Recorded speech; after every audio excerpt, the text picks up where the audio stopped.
Hello mga Hapiks. Good morning. It's me again, Mama Pix. So, ayan. Good morning, good morning. Welcome sa YouTube ni Pix Vlog for today vlog. Daily routine ulit tayo mga Hapiks. At yan ho, nagluluto pa ko ngayon ng ulam nila for breakfast. So, yung ulam po nila ngayon is hotdog. So, ito po yung gustong ulam na patpat ngayong araw. At yun, nakapagsaing na pa ko ng kanin dahil may pa naman po dito, may bahaw. Baka di po kayo ng mga batang yung gusto po nilang bagong kanin. So, yan po yung saing ko. Tiyan. Amoros pa.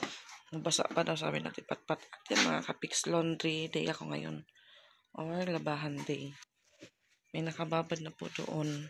So, mamaya ko na po yun ikutin. Sukat pitin mo. Ang magpapaglalaba mo. Mga damit po yan ng mga bata. Hindi ba?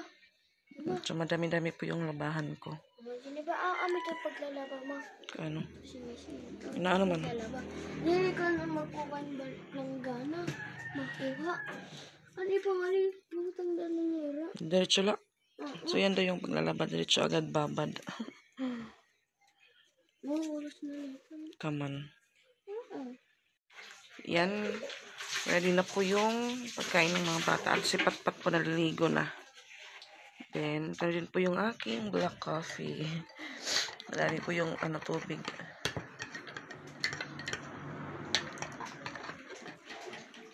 Yummy, yummy. Yung ulam nila. Yan, bago habang po sila ay kumakain magpapa. Na po tayo sa washing. Diyan lang po siya para hindi po magbabad. Yan, dito na po si Patpat. Tapos na po siyang bihis.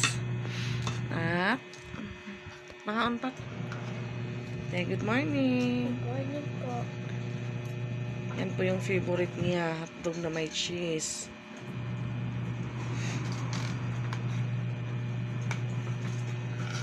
Sarap.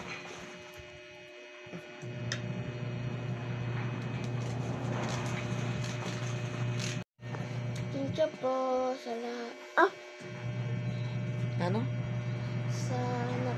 sa bumigay sa amin kahapon ng Jollibee. Yan, thank you daw sa nag-share ng blessing para pang Jollibee kahapon. God bless po. Kasi nga nila kaswat. Hala, Jollibee! Yan, sabi daw ng kaklase ni Patpat kahapon kasi dala niya po yung cook niya. Sabi daw, hala, Jollibee. Sarap, ang sarap ako, chicken. Google ko dahil wala ko ato pasara namin yung gabot na makikita naman. Hindi kayo mo mapaglabo. Pasara namin, di ba may pasara namin basang Luto mo butang. So sa ate Isra nandun pa po sa taas dahil daw, masakit daw yung puso niya. Sabi ko, inaantok ka lang.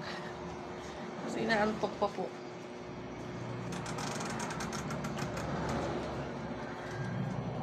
At so yan, may nangyari po kagabi sa Facebook. Biglaan lang po siya nawala din. Parang nabalisa po ko kasi nabalisa at natakot dahil yun akala ko po na-hack. So sabi ko kay Rose Ann, yung account ko hindi ko na mabuksan, tapos nag-session expired siya. Tapos yung messenger nakatawag pa naman ako kay Pix mga ilang minuto or second lang siguro yung second. Hindi na po ako hindi na po talaga makontak ko, hindi na. Kung nagsisend pa ako ng message, na po siya, send field or yun, basta hindi po nasisend yung message ko. Yan, bali pala, akala ko po ako lang yung pati din si Rose Ann, sabi ko sa kanya, i-try mo kong tawagan or chat. Hindi daw nasisend yung message niya para sa akin. So hanggang ko din po na lahat pala kami ganun yung nangyari. Siguro may nangyari po sa Facebook. Tapos pagdating po ng 12, pagdating po ng 1 AM na po, madaling araw na. Bumalik na po yung Facebook.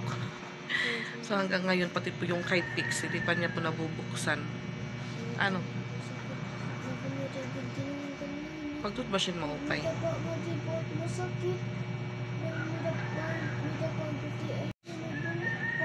Pati may dapat na sa ngipon. So yan, masakit daw yung gums niya.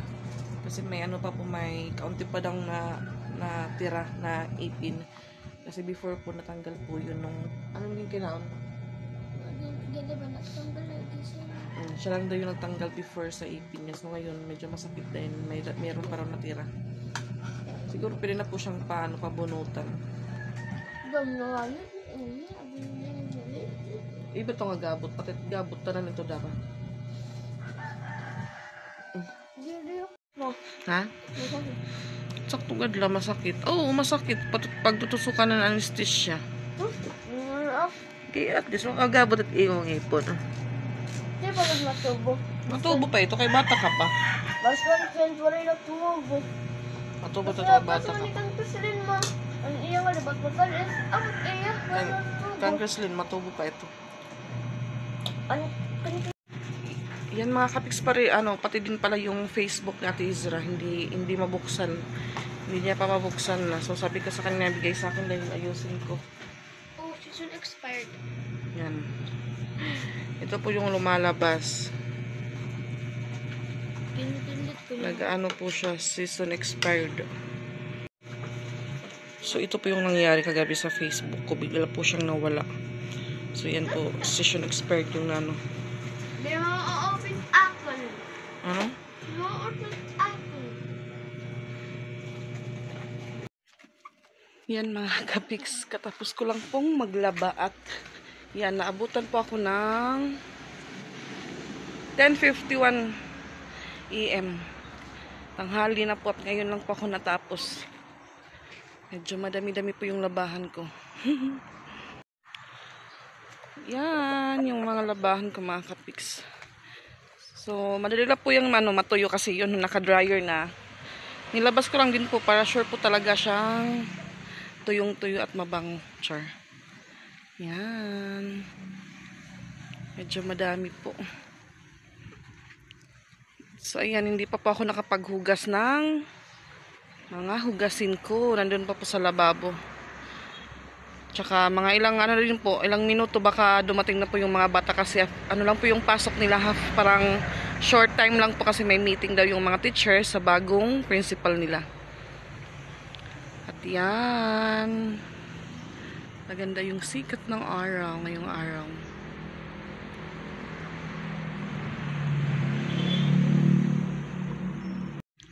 At yan, maghuhugas po muna ako para mamaya hindi po masyado madami yung hugasin ko ulit kasi yun ho, magla-lunch na naman. So hugasan. Kaya bawasan ko po muna yung aking hugasan at yun madilim kasi. Pinatay ko po yung ilaw.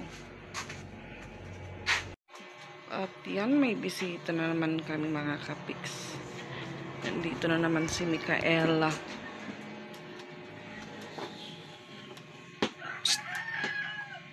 Say hi!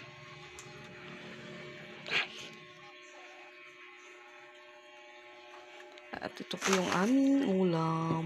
Gulay ulit. Madayak matuma. Sit again. At yan, may makulit na bata. Sit. Akyat ng akyat at baba sa hagdan. Oh, dali. Laman, sige! Tawa! Down. Down. Kudas? Nog! Kay, mahulog ka nga ni Kay. Slowly, dito, Mikaela. Wako na ito ka naratiros ang cake ko na ito era. Inside na. At yan, yung bisita ko. Sinulatan po yung tarpaulin sa babaw ng karton. So, nililipat ko po dyan yung karton para medyo maluwag na po dito. At yan si Ate Izra. Kain po tayo. Basta po ako. Basta po siya. So, ayan, dito po sa likod ko is yan lang po yung nakalagay. Charan. Ganda. So, mamaya po punasan ko po yung glass para pwede na po siyang malagyan ng ang ibang paninda. Pinapakain ko umakyat sa taas. So, matatapos naman po siya kasi kaunti na lang po yung kanin ni Mikay. Yan, nagbalot po sila ng ano, ng juice. Baon daw nila. Yan mga kapiks, hapon na po at yun ho. Tatapos ko lang pong maligo. So medyo pinagpawisan pa ko kasi yun, binaba ko po yung electric fan dun sa taas. Pinalitan ko po nung isa dahil si Ate Izra walang humpay na ano. Off naman, on naman yung ano, electric fan. Sabi ko baka masira. So yung isa po yung linagay ko sa taas din. Ano ko po siya, parang pinadikit ko po siya sa kahoy. So nilagyan ko po ng pako para pwede po siyang isabit lang. At yan po dito. Nilagyan ko rin po ng ano, ng cortina para hindi po masyado kita po sa loob. Kasi pag walang cortina po as in diretso po yung ano, pagtingin po ng tao diretso sa kusina agad. Yan mga kapiks, dyan lang banda yung nilagyan ko po ng cortina para di po masyadong ano po yung ating loob, hindi po masyadong kita ng mga tao yan. Kasi pag ganyan po kita agad siya. So yung mga ano ko po, yung mga sinampay ko po sa likod, mga tutuyo na po, yung iba din po nahuhulog na. Yan. Dito na po sila. So punta po tayo sa likod. Tignan po natin yung ating sinampay at parang ano po, makulimlim na po yung langit. Yan mga kapiks, parang makulimlim po. At yung mga sinampay ko, ayan na. Nagsika. Ano na po sila, dikitan na, tuyong-tuyo na po ito kasi masyadong mainit po kanina. So yung kukunin ko lang po is yung mga short kasi ito po yung nahuhulog, walang mga ano, hindi po nalagyan ng hanger. Mga short po ng mga bata. So ayan, bali ano po, medyo marami po yung ano, labahan ko kasi yan kasi ano yun ho, parang marami yung labahan ko dahil may ano din pa ako dito. Ukay-ukay ko ito, so hindi ko po siya nalabahan.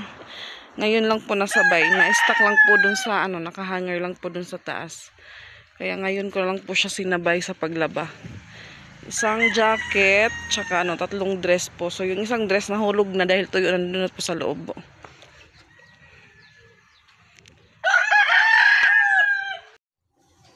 Yan mga kapiks. So, yun yung mga ibang laban ko po is inano ko po kanina, kinuha sa likod dahil yun wala nahuhulog na po.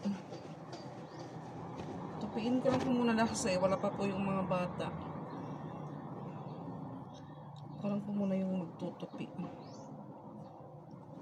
Mga short lang naman po ito. Tapos yung bedsheet po namin na nilaban ko po kanina. Masyadong mainit.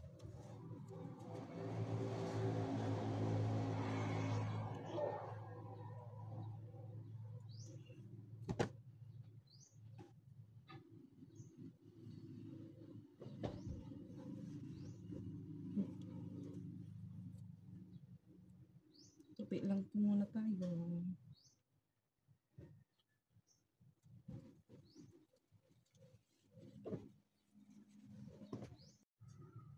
So, ilang minuto po siguro baka dumating na po yung mga bata.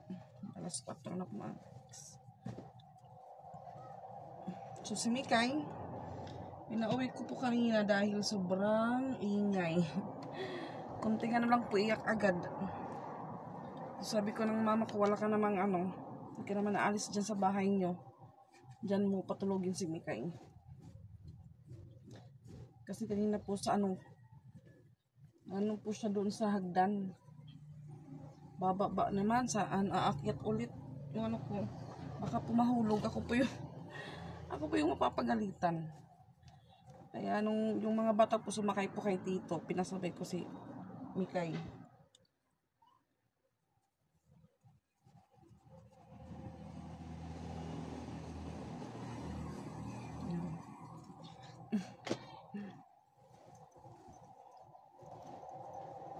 Pati po yung mga punda. Ang gaban ko po. So yun ho pali ano. Excuse, yung binili ko pong bedsheet ito. May kasama po siya 2 punda. So yung isa siguro nasa baba pa. Parang isa pa lang ito.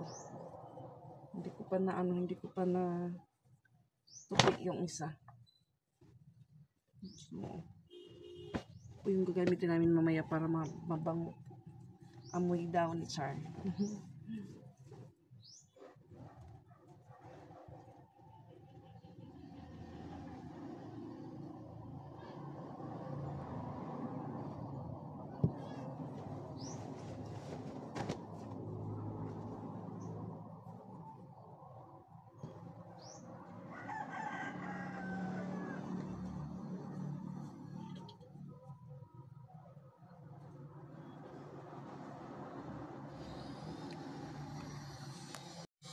So ito po yung ano namin bedsheet before nung isa pa po yung ano, yung sofa bed namin, yung single. Yan o, may kung ano na po siya, may butas na. Sobrang tagal na po nito. Maganda po siya kasi manipis lang din, madali pong matuyo. Kasi mahirap po yung mga kapal na anong bedsheet tapos mabibigat. Buti po yung ganito lang, madali lang po siyang labhan. Kasi manipis or ano po. Hindi po makapal yung ano niya. So ito pala yung isang ano punda. Hindi makapal yung tela.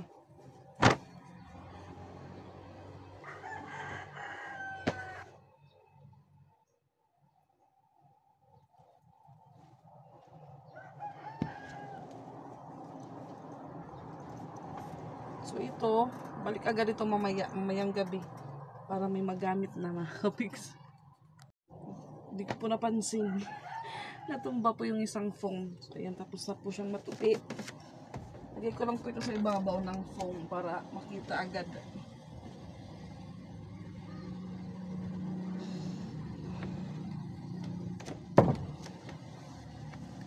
Yung ibang damitan po namin wala na pong takip dahil ano po, basag na. At yan mga kapiks, tapos din po akong mag-ayos ng mga short ng mga bata. At yan po yung damitan ko, wala pong takip dahil ano na po siya, nabutas na po yung takip niya. So ayan mga kapiks, hanggang dito lang po muna yung vlog ko po ngayong araw. At so ayan, thank you po ako sa mga sumusuporta po sa simpleng content po ni Pix Vlog at saka ng akin din yung simple kong vlog. So ayan, thank you for watching. See you in my next vlog mga kapiks. Bye bye.